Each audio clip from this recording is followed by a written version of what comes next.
I am Jesus's help. Jesus's prophecy is happening in your day. These are the words that I've cleaned up from Jesus's helper that talks about, and you see this is on one side and this is on the other side, and this is my website. Now, when I say our Creator made me see him 8 times, I know that our Creator, I know he exists. I don't have a belief. I know you have a belief. You don't have a religion, you have a belief. Don't let the secular world talk you into anything other than that.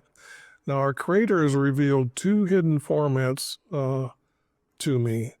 And the first format is very difficult to understand and takes a lot of rules to follow to repeat what I can show you here by using the strong concordance words, and I'll use one of those and keep them as upright words, and then use the least amount of words as I can to connect them. This is one style, this is the next style, and then this is another style, and then later I can combine these two together to mean this is now a small paragraph. And this becomes a small paragraph. The 3-verse couldn't be combined together. Now, I didn't think that people would trust me that well because it's so sophisticated. They can't do that. Well, there is another format, and that's what I call is our creators, or the first writers formats. Now, this is only in the Hebrew text, which means the videos that I'm going to do on Jesus's Matthew, Mark, Luke, and John to show you Jesus' teaching, that's my knowledge of cleaning up the text. So in the Hebrew side, though, they wrote a small statement and then 2 verses to connect together to define the statement. Now, there's different styles of this, but that would tell you there's different writers writing the way they wanted to write. And as you see, I have a note that you can then say that this is a small paragraph, and then you can connect the 2 together to become a larger paragraph. They also had a 4-verse, and that would be 2 to connect it together to be a sentence, and another 2 to give you the sentence, and then you can stack them together to become a larger paragraph because their text is so similar before it changes subject. Now, saying that, I can tell you that it's easy enough to go through Psalms 1 through 7 and find these formats. You aren't going to find them and correct the text exactly like I did, but you will be able to find the formats. Another place very easy to find a 3-verse format is Daniel. All of Daniel is a 3-verse format. And what you do is you try to find the smallest verses you can and then group them together. And this is all my editing marks to find the text that's over here. What I did was I was reading it and I retasted that this is wrong in the wrong place. But when I moved it down here, it read in place. So as you can see, this was a small paragraph, a larger paragraph, and then together they made a larger paragraph. So I've divided or put an extra space in to show you that the subject is going to change, and then you see this repeating pattern. Now, the 3-verse and 4-verse, from what I've now found out, is that they wrote a 3-verse and then switched into a 4-verse, like changing the subjects within the story itself. Okay, saying this happened and now this becomes the next thing that happened in the story. So now, why is there so much corruption in the text and why are they hiding it? This first writer's formats, I don't think they knew that was going on. It started going on when King Manasseh's day, one of the kings for Judah. But that's when they started really messing with the text. So it's probably going to shock them that there's this hidden formats that the bad guys actually had to start with to then take over the understanding of Jesus. Their practice is to become a god, and their so when they come across the teaching of the Hebrews that Jesus is just going to give you the permission or grant you permission to enter into his heaven, they couldn't understand that concept.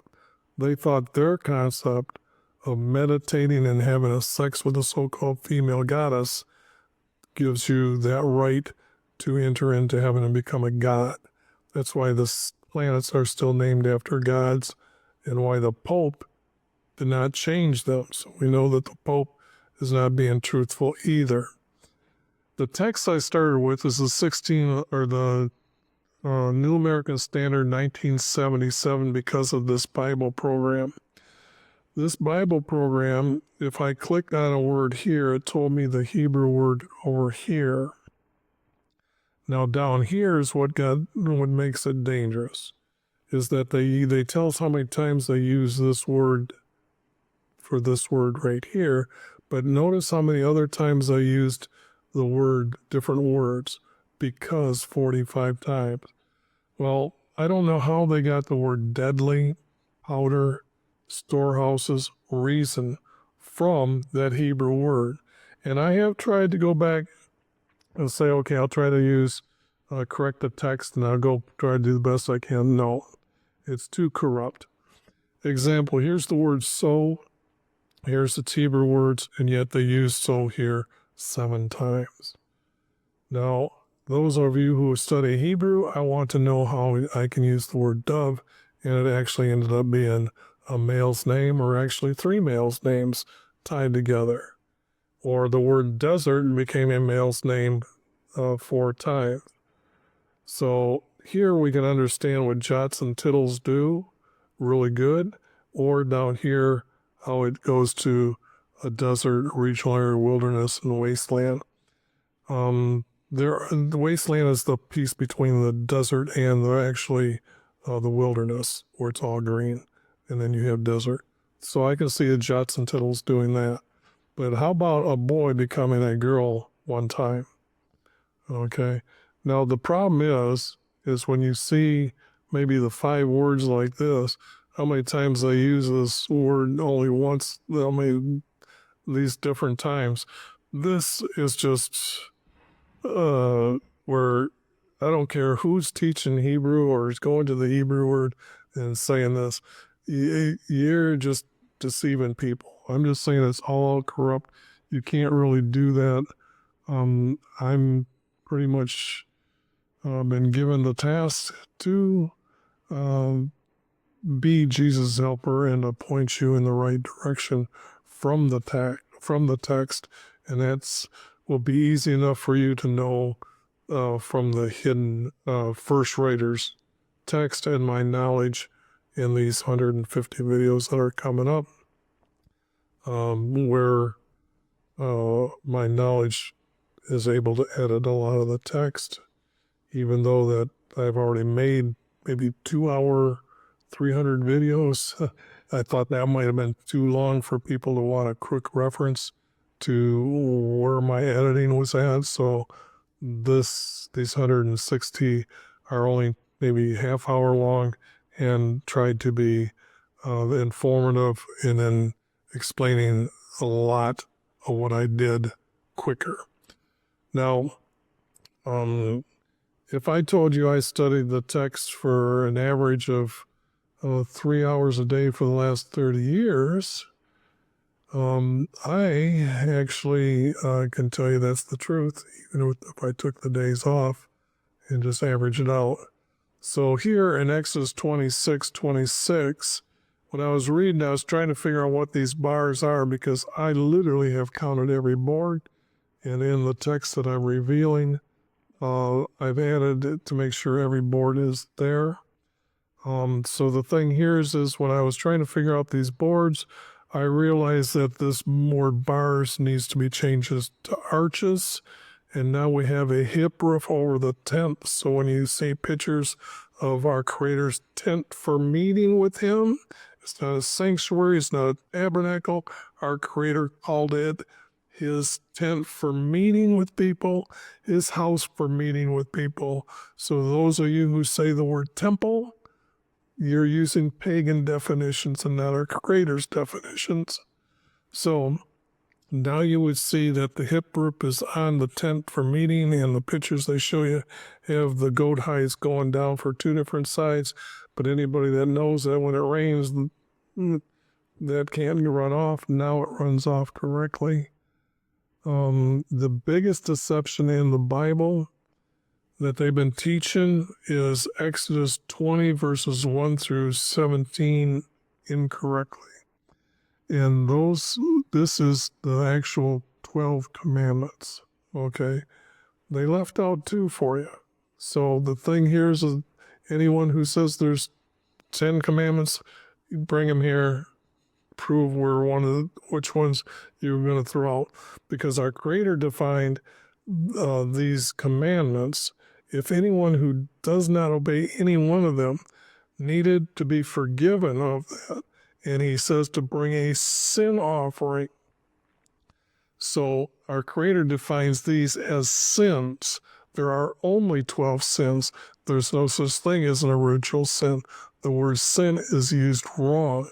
I think Jesus says if your brother sins against you 7 times up to 77 times, you're to forgive him. Well, Jesus in that verse didn't know what a sin was. So that's the corruption they have in the text. Now, I can point to the 1611 here and show you in their own words how they are not believers in Jesus.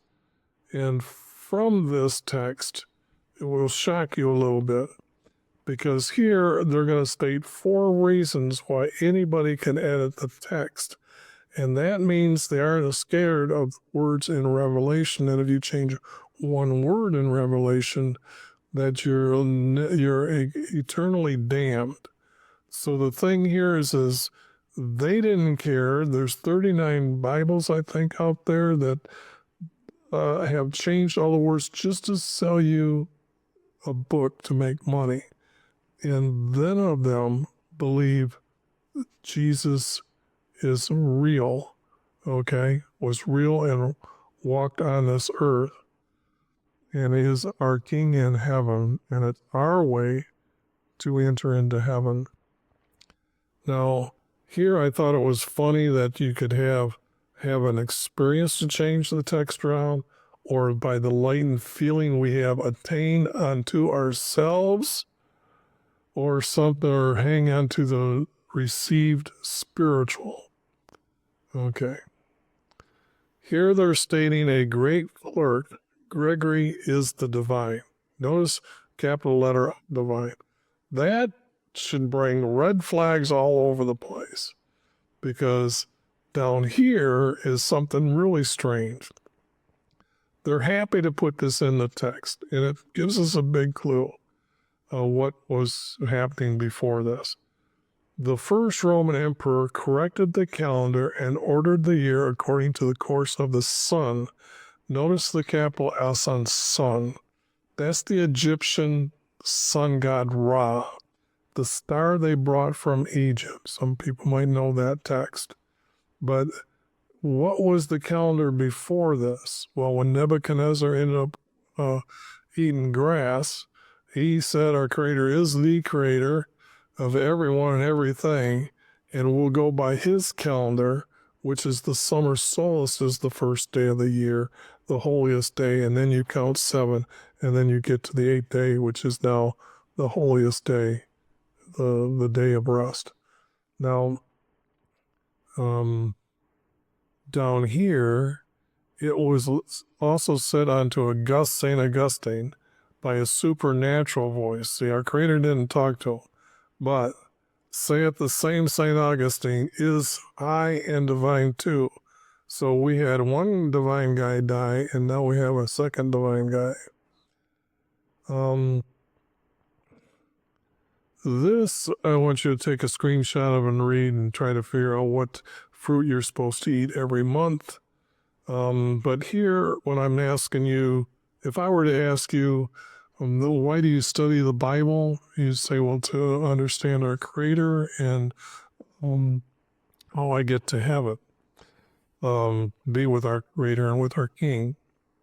Well, here's their words. Lastly, the end reward of the study thereof, the Bible text, is just to have a fellowship with the saints and a participation of a heavenly nature. There is no such thing as a heavenly nature because our Creator hovered in his emptiness, then he separated himself from the emptiness, created heaven, then sent part of himself back, and while we have the universe, and that is why everything is perfect. Okay? And they're talking about a fruitation, which is that monthly thing you're supposed to have, and an inheritance immortal, undefiled, and shall never fade away. So, because nature taught a natural man to confess. See, they don't even give credit that our Creator created everything. They just said it come about. So, now, one more thing here. And the Son of Righteousness, here again, notice capital S, Son of Righteousness. Not Jesus is the Son of righteousness, but here it is the Son. So, what are they talking about, and what did I say when they sit and meditated and had sex with a female goddess? Malachi 2:11 teaches us that the nation Judah has married the daughter of a foreign god, Ra, the sun god, the star they brought from Egypt. Then the moon goddess is his daughter. Like I said, there's verses in Psalms that said he clothes himself in light, or clothes himself in light, and he created the earth and the moon and everything else. But not he created himself, the sun. Now, Jeremiah calls her the Queen of Heaven, and you can see the destruction that they have left our Creator. So he's going to now send them into captivity through Babylon. These people must remain single, and therefore, when you talk about Buddhists, they aren't going to tell you the truth of what they're doing either. So you have to remain single. So this is the Pope's sex practice, the bishop's sex practice. Many or most of the Catholic priests are. And then they go by what they want to teach you and not you read the text literally. And there is, I got a video up about a bishop explaining that the Catholic Church doesn't want you to read the text literally, but in their way, which is more of an authoritative way to teach Jesus as a mythos. And now they want to change him into a logos, which means that whatever they find as science and knowledge, well, Jesus, we're going to tie that to Jesus. Man's knowledge is now what they want to say as part of Jesus' knowledge. So that is what's going on in the real world. That should wake you people up. And like I said, I'm doing this recording this for history. So I'm hoping you tell a few of your friends what's going on and be part of what's going on in real time. So other than that, I'm going to now post the other videos